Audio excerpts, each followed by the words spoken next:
Sojourns of the Soul was really a labor of love that came from a deep place inside. Throughout the memoir, I chart a 14-year period of my life from ages 34 to 48, when I, like many others before me and many others still do now, set out in search of timeless truths and wisdom, only to find that the real destination was within myself. I've been a journalist for 25 years now, and I was privileged to take many journeys around the world to learn about and study the artistic and wisdom traditions of many sacred places and peoples. I chose 7 of the journeys that had the most profound effect on my mind, heart, and soul. And these journeys really were united by a single theme, which was that of transformation. The 7 journeys that I chose took me to the Australian outback, where I walked with the Aborigines and studied the ancient Aboriginal rock art of the oldest continuing living culture on Earth. I then went to Angkor in Cambodia 7 years later, where I wrote about the preservation efforts there and walked with young architectural students who were telling me the very painful stories of their struggle to rebuild their country after years of turmoil and destruction.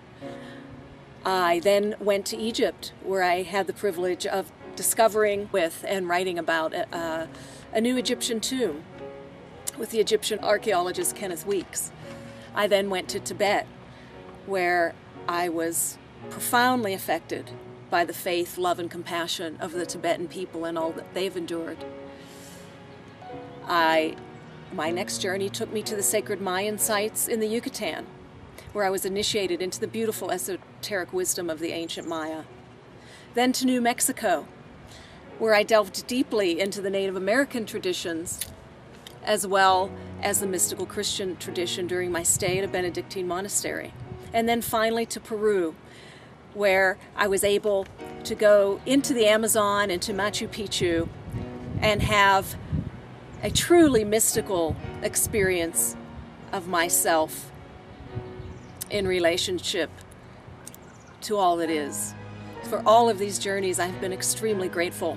So many of the same lessons I found kept coming to me, whether it was helping me to truly understand the dance of spirit and matter and the many dualities on this earth plane, and how to fully integrate them within myself to become a whole human being, to really learn how to become fully present in each moment without any attachment to desired outcomes, to open my heart in the ecstatic embrace of unconditional love, expanding it more than I ever felt possible. And I realized too that these lessons stayed with me when I came home and continued my work as a journalist in New York City. I found that my life had changed profoundly. And I would just like to say that it's not necessary to travel to far-flung places to really appreciate and enjoy the spiritual inspiration available in our everyday lives. It's here with us always. And I hope Sojourns of the Soul encourages you to re-examine your beliefs and perceptions, as it did me, to open you to new ways of seeing, feeling, and thinking. Because now more than ever, our current world situation demands a deeper understanding of all of the wisdom traditions on this earth.